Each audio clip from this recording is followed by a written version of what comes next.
Welcome to the Future is Borderless podcast with David Nilsson.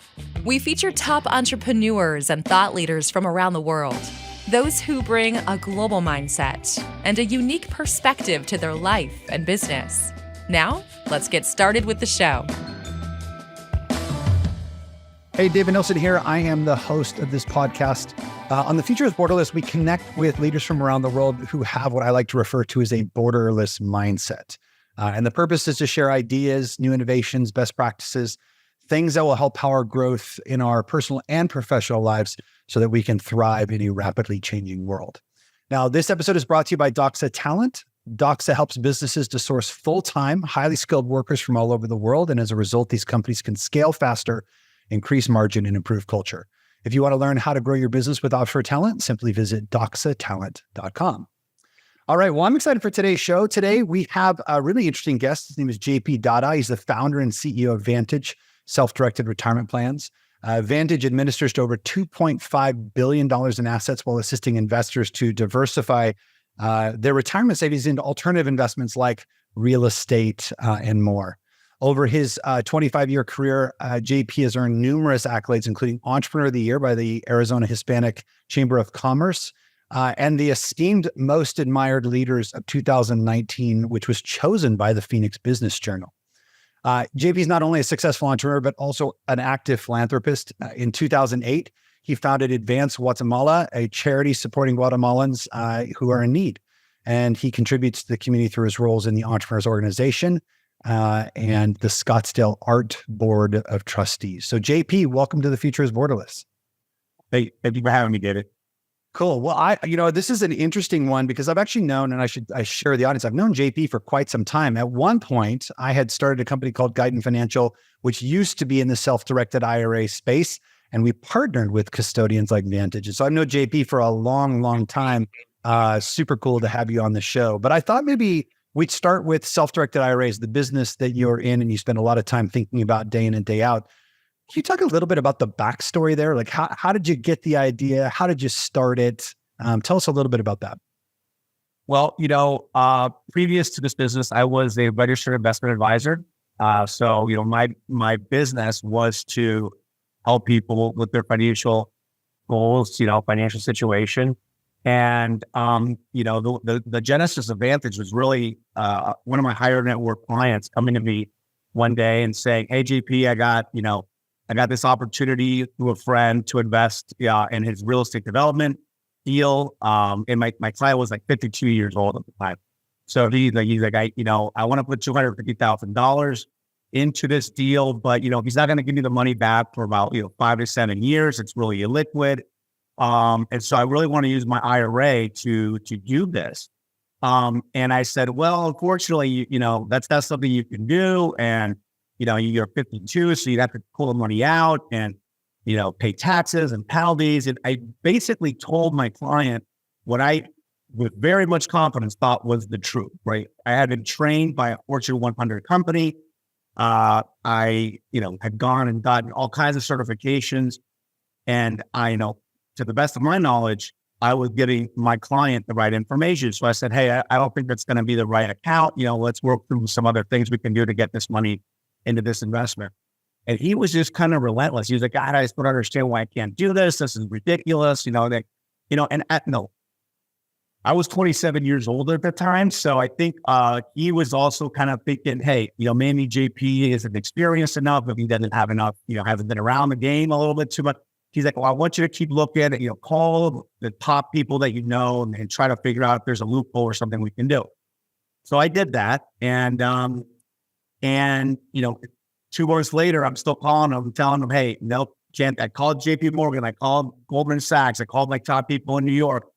And they're just confirming what I've been telling you, right? And so we keep kind of left it at that. And about 2 weeks later, I go to lunch here in town with an attorney that I was building a relationship with. We had several clients together. He was an asset protection attorney, so we're sitting down, and this client was one of the clients that we were kind of thinking about getting some work with. And so I'm telling him the story, right? Like, my client just won't give up this idea that he could use his IRA. And so I'm sharing this with this attorney, and the attorney friend of mine, kind of thinks, and he goes, you know what? I'm a part of this group in Florida that does some offshore conferences and stuff for asset protection. But there's a friend of mine there who's an attorney, and I think he's heard of a company that does something like this. And so when I get back to the office, we'll call my friend up and we'll see what he says. And so, that was really the beginning. He went back to the office, just called his friend. He passed a website over to me. I went back to my office, go to the website. It says, buy real estate with your IRA. And my jaw dropped to my keyboard. And that was one of those kind of moments of impact in my life, right? It was like, all kinds of thoughts, how did this happen? How is this possible? Here I am, an advisor, fieldly, most involved kind of level, trying to do what's best for my client. And I now feel like I'm giving him the wrong information. So that was really the genesis, that I kind of made my decision really that I wanted to be part of a solution and not part of a problem, that I felt the financial industry was really kind of set up, incorrectly.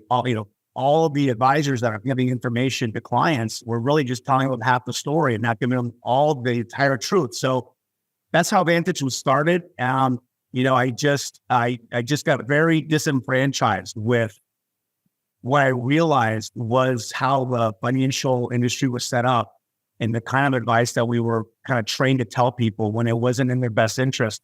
We weren't giving our clients all of the information just because, it wasn't our business model, basically, right? And so, I decided to start Vantage and kind of shifted from being an advisor to just being on the custody side, where we kind of became educators more than anything. Kind of started our awareness campaign, and then it's just, that was, when you try to tell the world that something exists that they didn't know, and everybody that gives them advice, professional, CPA, attorneys, financial advisors, every publication is, misinformed, and you kind of tell them, kind of perpetuating this misinformation. It's kind of tough to scale. It's certainly, it's kind of a David and Goliath, I think, storyline, but there's a lot of people that build wealth outside of the stock market. And I feel that, people should know that they can, invest in other things, with their retirement account. Yeah, it's so funny. I do recall back in the early 2000s when we were first starting Guidance Financial and talking about these types of concepts. And most of the advisors and even a lot of your tax professionals say, well, it's not possible. Now I think industry awareness is a little bit different. But back then I remember you were fighting ignorance. We're like, 19 years later, people finally still figuring it out, but it's certainly a lot more, it's a little bit more, my vision was really that one day this would be, household, living room information that everybody, it wasn't, does this exist? It's like, what company should I use? Because this is what I'm looking to do. And that's really what I thought would happen one day if we got this right. Awesome. Tell me just real quickly, what are some of the most common use cases that you see? What are the things that people are buying more times than not? With alternative assets, we define alternative assets as anything that's outside the stock market. Okay, let's just start there. But the most common asset class within our industry is real estate, of course. People love real estate, the tangible asset, and they buy it in a bunch of different ways. They're being buy it through entities, through limited partnerships, and LLCs when they co-invest with other people. Some of our clients, buy it directly. But as you can imagine, the amount of money you have in your retirement account really will define how you buy that real estate, right? You could obviously get leverage with your IRA, which a lot of people also do not know. And there are lenders that will lend to your retirement account. You can buy rental properties, with putting a certain amount of money down with your IRA and then getting a loan to your IRA to buy a property. But there's obviously specific rules, but the most common is, I would say, real estate. And then second to that would be private lending. And of course, in this environment, that's become very, very popular. Yeah. And the amount of baby boomers out there and the, amount of people that need to have a decent fixed income coming in, private lending has really become popular because, they can define their terms. They're basically the bank, if you will. They're the ones they're using their IRA money to lend money to other people, and they can decide how much money they want to charge, the maturity, all the terms, and set up the structure. So People love that control. And, when the bond market is in the toilet, baby boomers, retirees need to figure out how to put, 50 or more percent of their portfolios into a fixed income allocation. And when they hear about this, they really get excited about the fact that they can kind of, do a secure real estate and do some other things with it. So I always say those are the two most popular. And then, of course, private equity. And I think people who are a little bit more, willing to take a little bit more risk and are accredited investors, those are the ones that are really kind of investing in private companies, private equity, venture funds, startups, angel investing, and those sort of things. Obviously, there's a couple of asset classes that always pop up as the hot new alternative. When the Great Recession happened, it was all about precious metals and gold IRAs and, buy your coins and your bullion, and then it was cryptocurrency, crypto IRAs became the thing and everyone wanted to buy crypto with their IRA. So there's a couple of, ups and downs that happen on the asset class side, depending on the market. But I think for everyday Americans that just want something outside the stock market, the first place they stop is real estate. And that's where a lot of wealth is ultimately created in this country and just in general. So, yeah. Not surprising, I guess. In your bio, I talked a little bit about, or I shared that you had been recognized as one of the most admired leaders in Arizona in 2019. I'm just curious, I always think back to what is that moment? I guess the question is, what is that moment, or is there a moment in your entrepreneurial journey where, something happened that had a profound impact on how you do business or how you think about building your business? And for me, I always go back to 2008 and some of the things that I learned going through that particular crisis. But is there a moment that you can remember where you learned a tough lesson, or you were sort of put your back up against the ropes and had to make some decisions that have sort of changed the way you think about business going forward?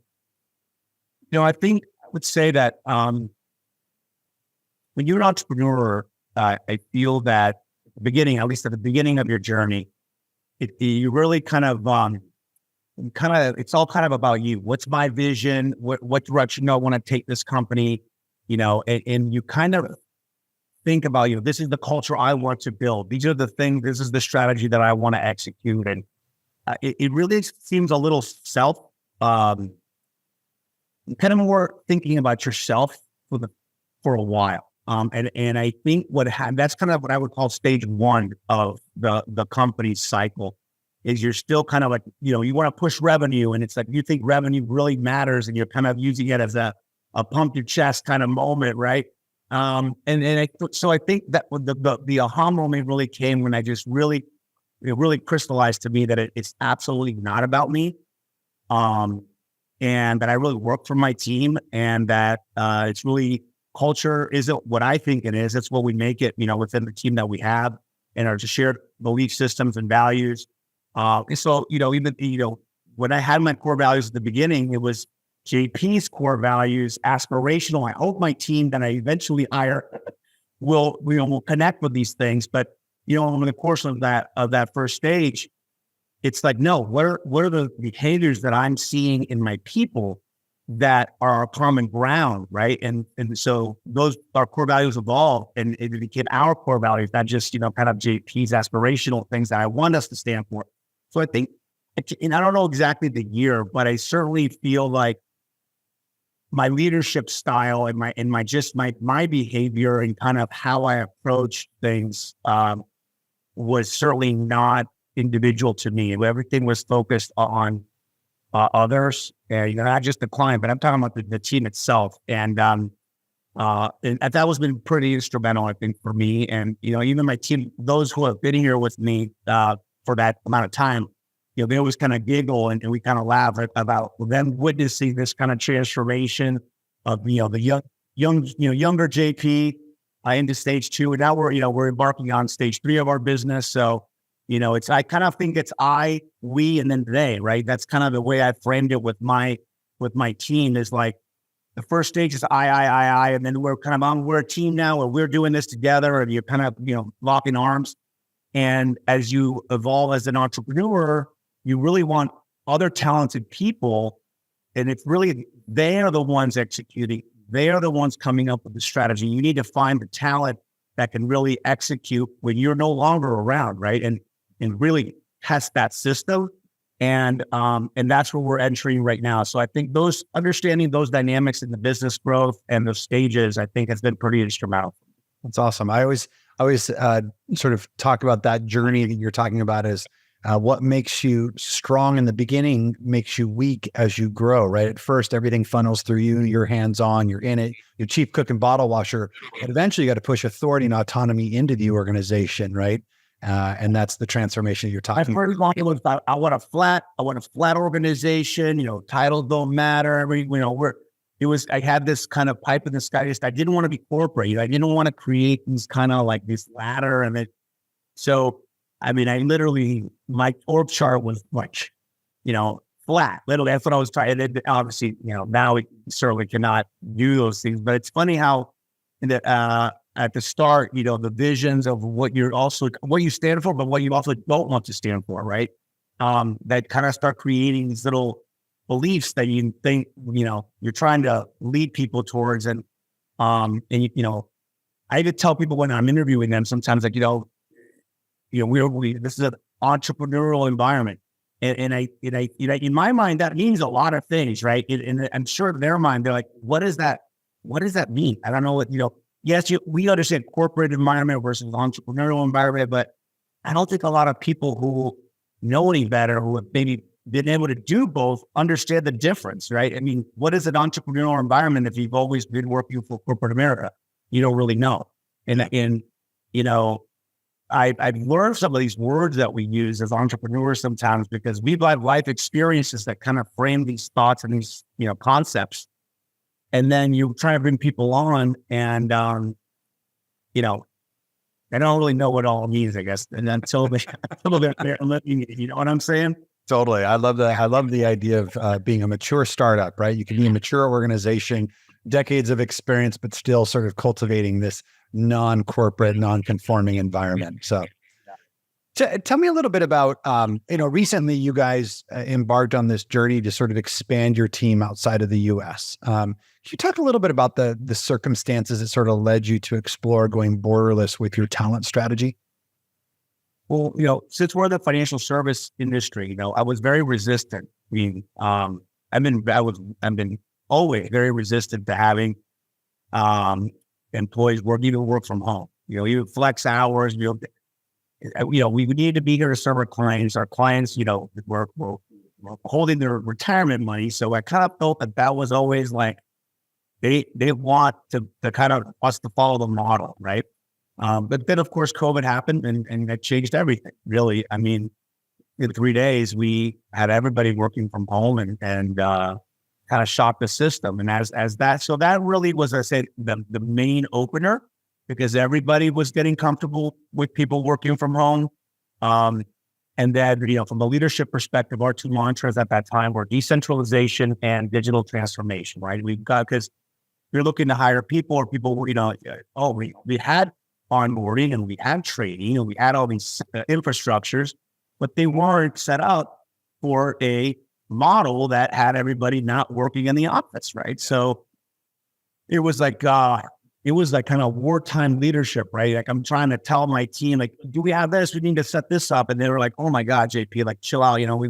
This takes time. And it's like we're still trying to, serve our clients every day. And so it was an interesting learning opportunity there. But as that happened, and we started working on those things, we had external factors that were really affecting. COVID really had an effect on all of us, right? I mean, behaviorally, what we thought, our relationship to work, what we're willing and not willing to accept. People not wanting to come back to work.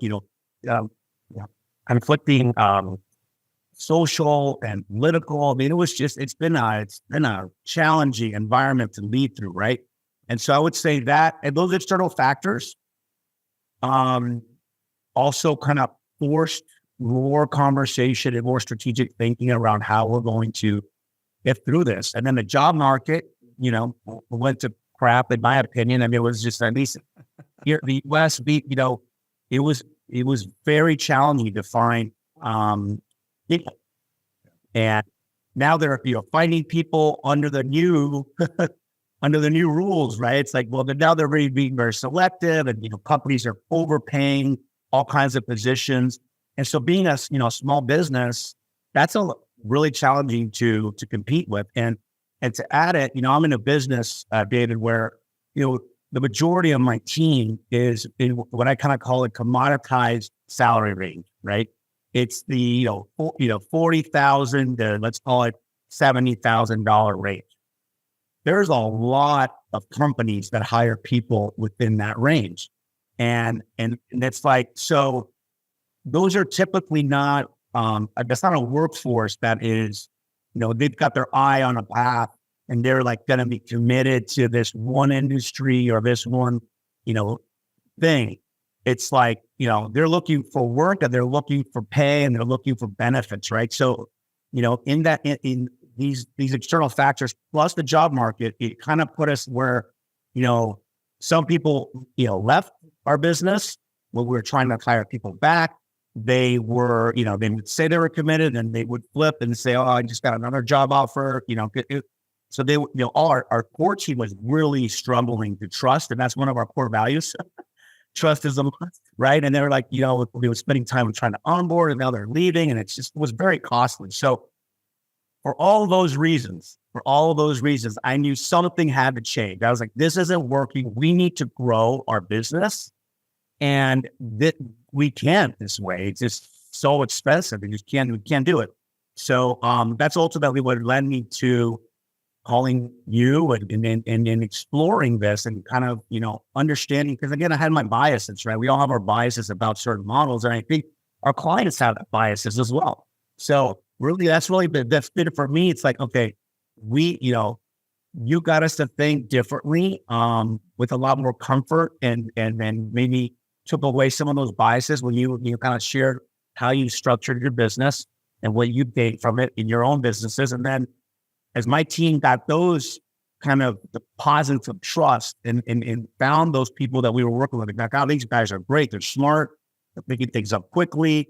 And then when you go outside the borders, sometimes I think one of the benefits is culture, just the country's culture and how people's life experience has just been different. And so we have found that really because we found ourselves having to do a lot less kind of meetings about people's lack of performance, meetings about not, just different reasons that we did not have to lead or hold people accountable to certain things, was something we were finding a tremendous benefit from having a team outside of the US. So really it wasn't so much just to cut costs. It was also, we found that the type of employees we're getting, they are like super committed. Yeah, they haven't missed work. I mean, they haven't taken a PTO take for most of them. It's like, they're just in it. Right. And so that has been awesome. So I don't know, those are some of the things I think, like, over time, now we're trying to get it where our clients can kind of remove some of those biases. Right. So they don't care, I think, that if someone's working from home, but there's this perception that if someone is working from home in the Philippines, that somehow all their money is going to get, stolen from their account or something. So there's some security concerns. There's just, some people just, they can't think outside the box of the border. So whether someone's in Philippines, working in my office here or in some other state, that would be fine. But if the fact that they say, oh, I'm in the Philippines, or, and whatever country, that begins to, for us, we've had some clients that are not happy about it. Yeah, it's funny. I kind of liken this a little bit to what we talked about earlier with self-directed IRAs. In the early days of that industry, the lack of understanding, the lack of awareness, led a lot of people to push back and say it wasn't possible or it was risky or what have you. And I think COVID gave us a tailwind in terms of work from home. And for some of us that are, I think, earlier adopters, it's also created this access to other international talent pools, but it's still going to take a while for the rest of the sort of community, industry, whatever you want to call it, to catch up. But I appreciate what you said, because I think, our vision has always been to lift up global communities by creating meaningful work. And if the work is meaningful, then people, the jobs are very much appreciated. And we are certainly seeing that. But, nothing is perfect. So I am curious though, like, how is it, like, what was the biggest challenge you faced as you were starting to, bring on some international talent, and you're trying to integrate different cultures. You got some people working in the office, some that are not. Like, what are some of the, like, what was the one or two things that were the biggest challenges for you guys to overcome before you sort of hit the gas and said, we're going to go all in? Well, I feel like when you're looking, obviously, when you're hiring, you are looking for specific things out of the people that you're hiring, right? Whether it's experience, let's say it's, client service. You're looking for experience on the phones, right? But you're also looking for knowledge about what you do. And so us, that's been the biggest Achilles heel is, sure, we've got people who've got years of experience on the phone, but what is an IRA? What are the, we're trying, and they need to be educated at a higher, beyond what the guy, or the girl from Charles Schwab's service, because they're thinking of it from the Wall Street perspective of the, mutual funds and all these sort of things. We've got to have people who can talk about alternative investment strategies, make the person sound comfortable. Feel comfortable about that this is a company they can do business with because they understand the strategy I'm trying to deploy. They understand the process that I'm doing. I ask questions about rules, or I have questions about, can I do this and can I do that? So, the knowledge someone has to have on a specific topic is been challenging because they're starting from ground zero. And because of the amount of people that we needed to replace and kind of get into these key positions, you can't birth adults, right? The same way you cannot just magically see someone all this information. Now AI is helping, and I know that there's at least now a way to improve our capacity of how to develop training and how to get information to people quicker, right? With a lot less burden, but it's still a lot to consume if you're a new person, especially from a new culture and a new topic. It's just a lot. Well, it's funny. There's a lot of portable industries, right? But to your point, retirement plans as they exist in the US are different than anywhere else in the world. And so the technical knowledge is something that has to be caught up. You said something earlier that I just want to point out, and this is what I've found is the number one determining factor as to whether or not someone succeeds in an offshoring strategy. And that is how they onboard and train team members. Because most of us are used to being in an office where we just say, hey, sit next to JP, watch him for 2 weeks, pick it up by osmosis, you'll figure it out. We don't have the benefit of being that sloppy when we are in a hybrid or a remote environment. And so it really forces us to sort of level up in terms of how we train and onboard. If we do that, it can be very successful. If we don't, it can be very challenging. So that second word, digital transformation, came up back in the code. It's decentralized. Okay, check mark. We decentralized. We're now, we have a decentralized infrastructure. However, you've got to go through all of that digitizing all that content, improving it, or you can't get that onboarding right. You won't get the training right. And so that's been, using Zoom and doing things. And where we're at right now is really not overtraining because, we have enough people where we're kind of, I think some of our processes are becoming almost we're generalizing, and we want the whole team in this unit to be able to do kind of a lot of these different things, to not create silos. But now it's almost like, well, that's only elongating the training that someone needs to do because, if they have to know it all to do it all, it's just not so. We're now right sizing our training to specific rules and responsibilities, and then so that's kind of where we're at with that.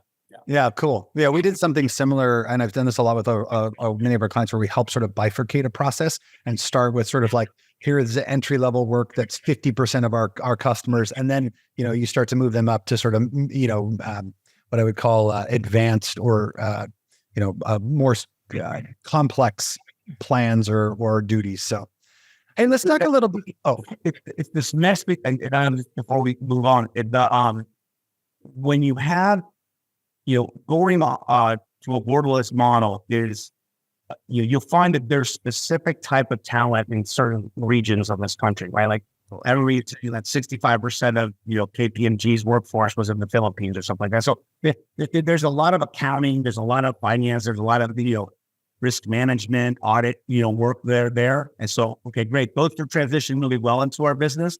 Yeah. But we also need people here, right? So there's a combination of, we cannot everybody be from somewhere else.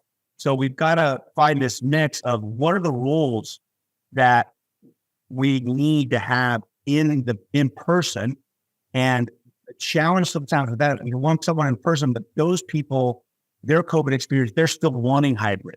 They're still wanting to still work. So it's like diluting a little bit of the culture and the vibe that we have traditionally had at Vantage and been very proud of. It's like, okay, it's kind of, sometimes I walk around here and it's like, whoa, the energy's been sometimes gets sucked out of the building, if you know what I mean. So some of that stuff are some key considerations for people, is you're finding that right tone, to the right mix of in person, but actually literally in the office, so that not the entire culture is just kind of, digital nomads, a little bit lifeless, if you will.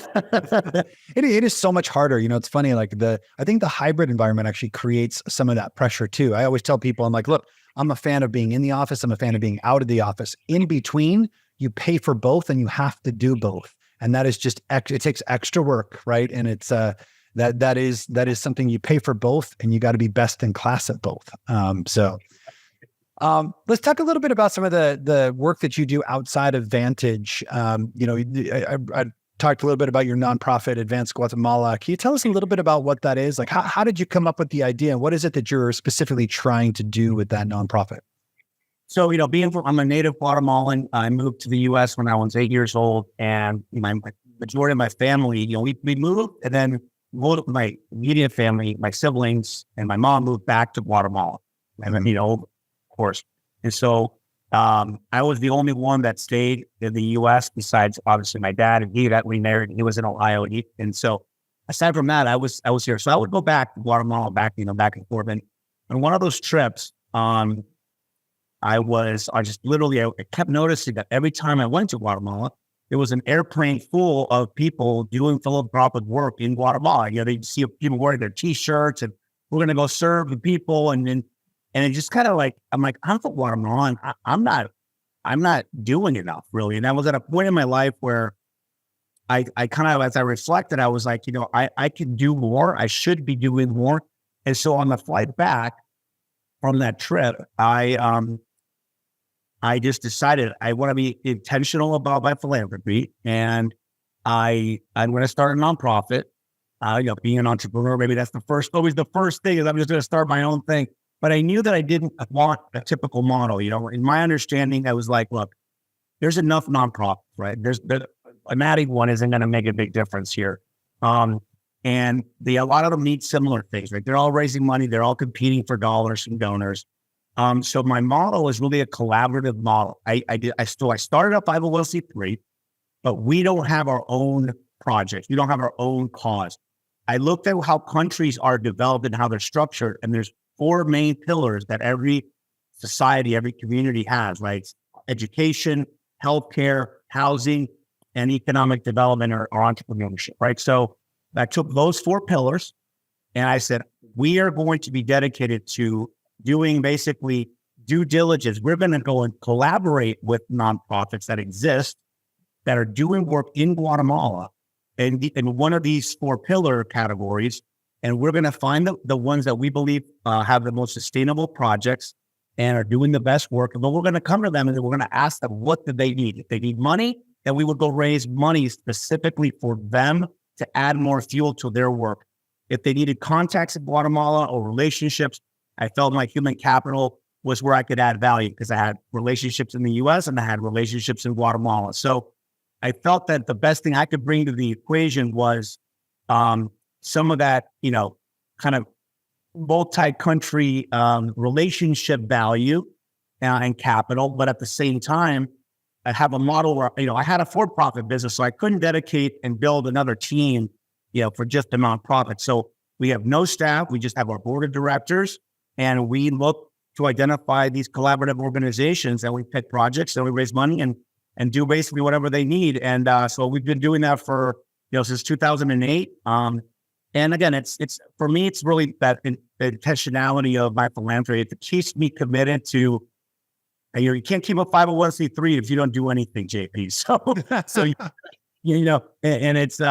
So it forces me to do work, really, to do not only help, and then obviously, you're doing this with your friends, or you're doing this as you're trying to raise money and create awareness for these causes.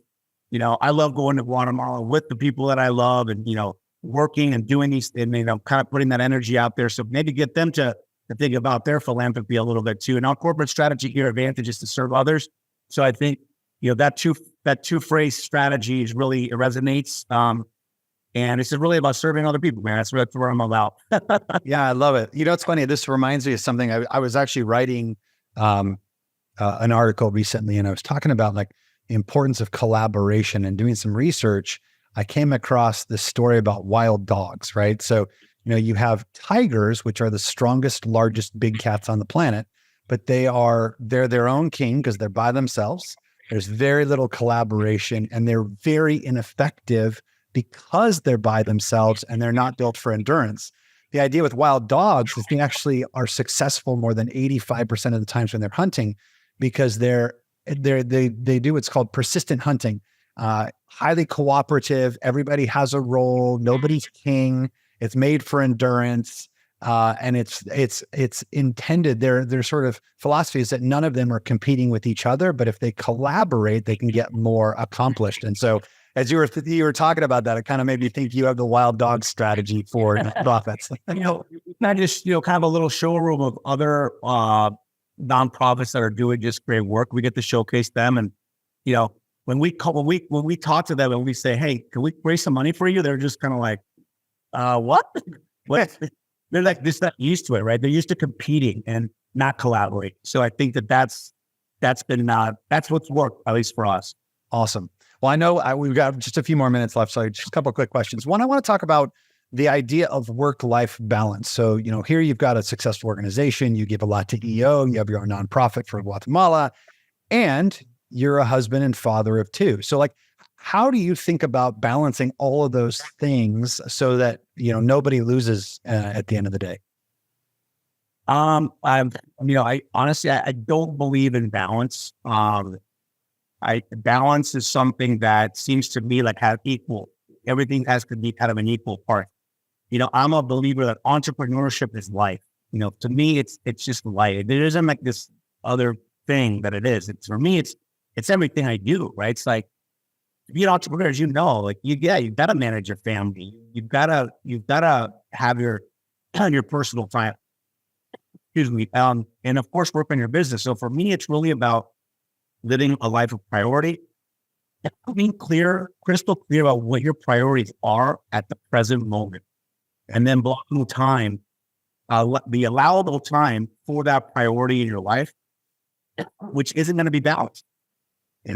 Vantage, right before COVID was my fourth priority. I was, we had people in place, things was running very well. I was actually trying to get myself out of the, kind of testing. How does it look like when JP's really not around, to see what were the key urgent things I needed to pay attention to? And so now it's like number, 2. Yeah. And so, this changes, your life priorities change. And we started our business, David. I'm sure you're like, oh, this is my baby. Like, I gotta work. Everything's I gotta work, right? Well, yeah, there's no balance there. But so I believe I'm very disciplined, I guess, in my life. I'm a planner, but I'm also very intentional with my calendar. One life, one calendar. I'm very clear. I create little, what I call flow formulas. I have my little flow formula. Being my flow means I have to be spending a certain amount of time in the things that matter most to me. And I get very honest with myself and my spouse and anybody that's important to me about what those priorities are, because they're not going to be their same priorities. And so I think one of the big, it's kind of been a little bit of a life hack for me, but I think the challenge for most people is, you have a partner who demands what they believe is the amount of time that you should give based on their perception of what they need. Well, if my wife wants to see me 7 days a week and have quality time with me, she's going to be upset a lot, right? And so right. And so we've got to be able to have conversations. But, for me, it's 4 times a week. It's family time. I have a date day with my wife once a week. I have, so I created these little, almost like these time blocks that make up where I'm in my flow of all the things that I need to be happy, to feel fulfilled. So that if I die today, I can say that I was at least, trying my best to work at the highest frequency on my energy. And it's worked really well with once I got that into place, my wife was doing it, and then we did it as a family. We block our entire year up a year in advance. We have a ritual. We block everything out so that we know everything's kind of when the canvas is empty, right? When the calendar has nothing in it, you look far enough ahead, there's really nothing in it. So you put it in there. And then, so if you put your priorities in there, then it's easy to say no to a lot of things that just distract and get you busy for busy's sake, and basically waste our most important currency, which is time. So for me, that's how I approach, I guess, life balance is just make it whatever imbalance you need to be in your flow, get clear about what that is and communicate it to the people that it affects, and then protect that time like the thing that right now you're protecting over everything else, because that's the reality. Your behavior, you can say, oh, my wife is, my kids are super important. You're not spending any time with them. So that's just a lie you're telling yourself. And so in the end, and they feel it just becomes conflict, it becomes resentment. It becomes something that they emotionally don't have to deal with. Like my dad was never around. And, I felt some of that stuff with my dad. So it was like, I just want to be honest about, my behavior is going to tell the world what matters most, because that's what I'm putting my time into. And so as long as I'm crystal clear and protecting that time for those things, I feel like I can sleep at night knowing that at least I'm being honest about it. Yeah. Yep. Well, I think we'll leave it there. We've been listening to JP Dahdah, the CEO and founder of Vantage Self-Directed IRAs. JP, where can people go to learn more about the work that you guys do? Sure. VantageIRAs.com is our website, VantageIRAS.com. And advanced.org if you want to learn more about our nonprofit. Cool. I'll put both of those in the show notes, but thanks for being on the show today. Thanks, David. Take care. Thank you for listening to the Future is Borderless podcast with David Nilsson. Be sure to click subscribe to future episodes so you can hear from more top entrepreneurs and thought leaders. And we'll see you again next time.